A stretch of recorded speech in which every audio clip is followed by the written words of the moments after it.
24 এবং 25শে জুন যেমনটা জানা যাচ্ছে শপথ নিতে পারে নতুন সাংসদরা। 24শে জুন সংসদে বসতে পারে বিশেষ অধিবেশন এবং 26শে জুন হতে পারে স্পিকার নির্বাচন।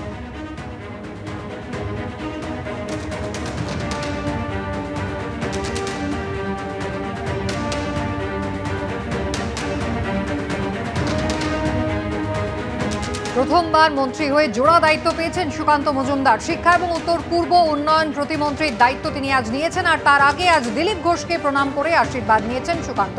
মোদীর তৃতীয় মন্ত্রিসভায় বাংলা থেকে কোনো পূর্ণমন্ত্রী নেই, শুধুমাত্র দুজন প্রতিমন্ত্রী। বঙ্গ বিজেপিতে অভিজ্ঞ লোকের অভাব মেনে নিয়েছেন সুকান্ত।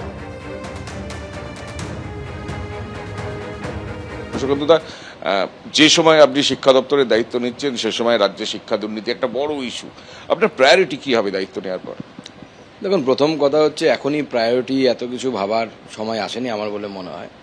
আগে বোঝা দরকার, জানা দরকার, কারণ আমি নিজের এডুকেশন এর সর্বস্তরের সাথেই যুক্ত ছিলাম, কিন্তু কি দায়িত্ব পাবো।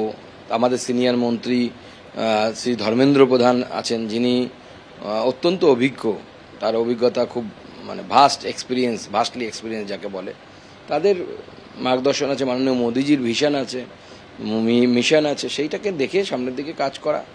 অবভিয়াসলি পশ্চিমবঙ্গে তো শিক্ষা ব্যবস্থা যা অবস্থা তৃণমূল আমলে হয়েছে, শিক্ষা দপ্তরের যে পরিমাণ দুর্নীতি এসেছে চোখের সামনে, এটা বাংলা তথা বাঙালির ক্ষেত্রে অত্যন্ত লজ্জার বিষয়। এবং আপনার প্রাক্তন শিক্ষামন্ত্রী তিনি এখন জেলের ভেতরে, এটাও অত্যন্ত লজ্জার বিষয়।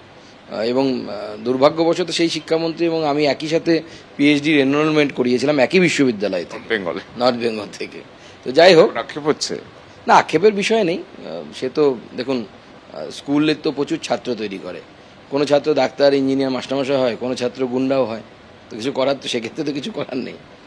বলছি, আপনি উত্তর পূর্ব উন্নয়নের দায়িত্ব পেয়েছেন, একটা দুটো দায়িত্ব, সেটাকে মনে হয় যে সুকান্ত মজুমদার বাড়তি দায়িত্ব পেল রাজ্যের মধ্যে?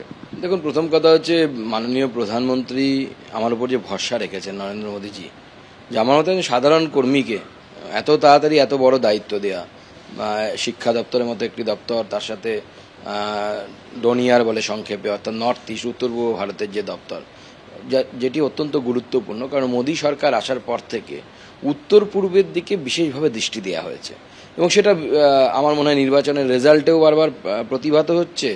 বা আমার মনে হয় যে উত্তর পূর্বের সাথে যে মানসিক দূরত্ব রেস্ট অফ দ্য ইন্ডিয়ার ছিল, এটা অনেকটা কেটে গেছে এই মুহূর্তে। এবং আমরা সবাই মিলে একসাথে যে ভারতবাসী হিসেবে যে গর্ববোধ করা, সেটা গোটা উত্তর পূর্ব সহ গোটা ভারতবর্ষে এখন দিন দিন এটা বাড়ছে।